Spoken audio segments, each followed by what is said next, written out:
joined now from Capitol Hill by Wisconsin Republican Senator and Chair of the Homeland Security Committee, Ron Johnson. Senator, thanks for joining us this morning. Good morning. Clearly, there are still plenty of questions as it relates to this manhunt. Who is involved, how many, how the organization took place, but we are starting to piece together some of the details. What have you learned based on the pre-dawn dramatic events that unfolded in Paris about ISIS's capability and their style and what we need to do next?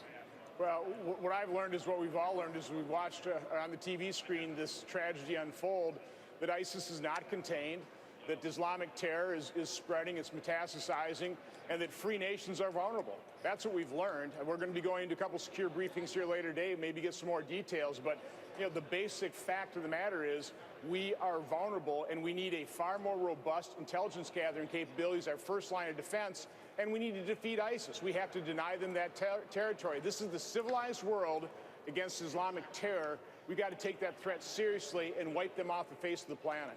What do you make of this grand coalition that President Francois Hollande is calling for, potentially between the United States, between France, Europe, the Allies, and Russia? How complicated would that be for the U.S. to work in coordination with Russia, with the mystery of their position with President Assad? How difficult would that be? And do you see this grand coalition becoming a reality? Well, there are obviously complications because we've allowed this to spin out of control over the last few years. The historic blunder of not leaving a stabilizing force behind in Iraq and the fraying of what coalitions we've had in the past. America should be leading this. We should have been leading this coalition of the willing for the last few years.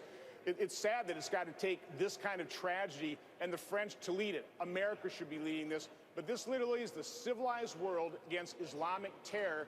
They have been at war with us since the mid-'90s. We've obviously undertaken some wars.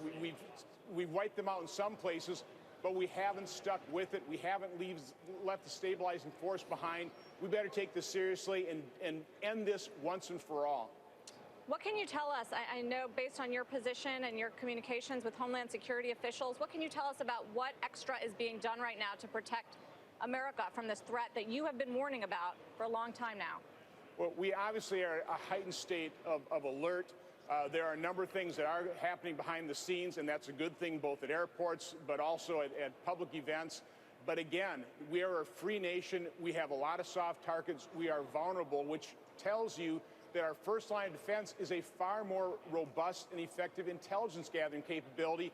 Unfortunately, we are weakening that, not only just in terms of our law, but also technology. Technology continues to advance. The general was talking about encrypted accounts. ISIS is sophisticated in using social media, using technology. We have got to understand that, and we've got to beef up our own intelligence gathering capability. Senator, more immediately, I mean, a lot of the conversation inevitably is about what happens in Syria and happens in the Middle East, but the terrorist attacks are on the streets of Paris. And as I mentioned earlier, there are 12,000 suspected jihadists living in France. They are one commercial airline flight away from capitals, state capitals across this country. How does this nation respond to that beyond simply airline security? At what point is there a point at which you say, I am not sure that my allies in France necessarily have this on their own? With all the information sharing we can give them, there has to be more that this country does there to protect us here. Well, listen, we are vulnerable, and so you have to, let me repeat, we need a far more effective intelligence gathering capability, and we have to defeat ISIS. We have to deny them that territory. We have to wipe them out. And then we've got to go to any other safe haven. We can not allow any safe haven for Islamic terror to continue to spread. We have to understand the reality situation. We can no longer deny it, not call them the JV team, not say they're contained, recognize and face the harsh reality and start dealing with it in a robust fashion. This is the civilized world against Islamic terror. We need to engage in that fight, and we have to win that fight.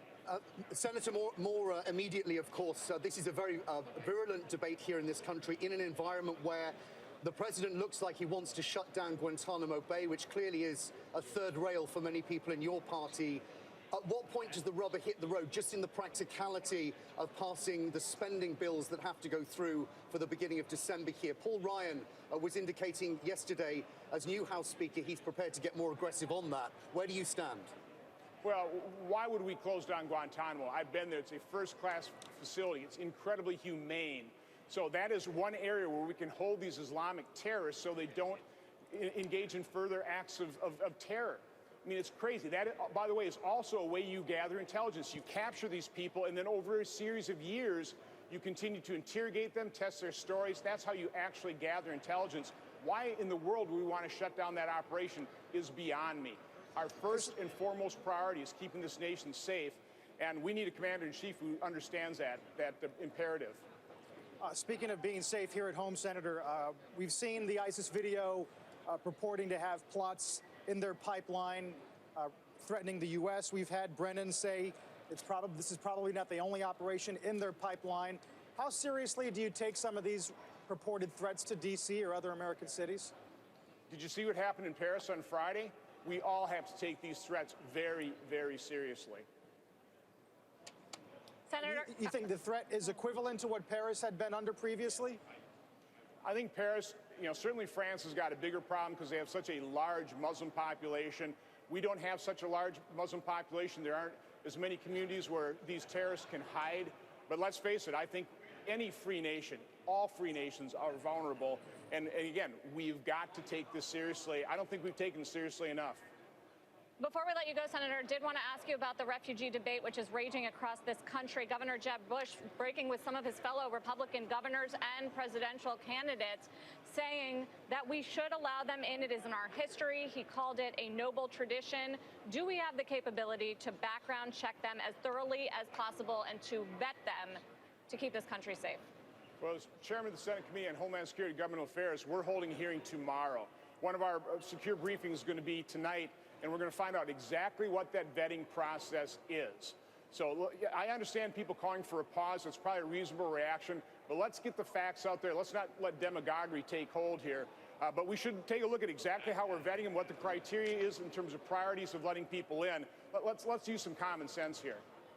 We hope you'll keep us updated after those hearings. Thank you, Senator, for joining us this morning. Ron Johnson, the chair of the Homeland Security Committee from Washington. Up next on the program.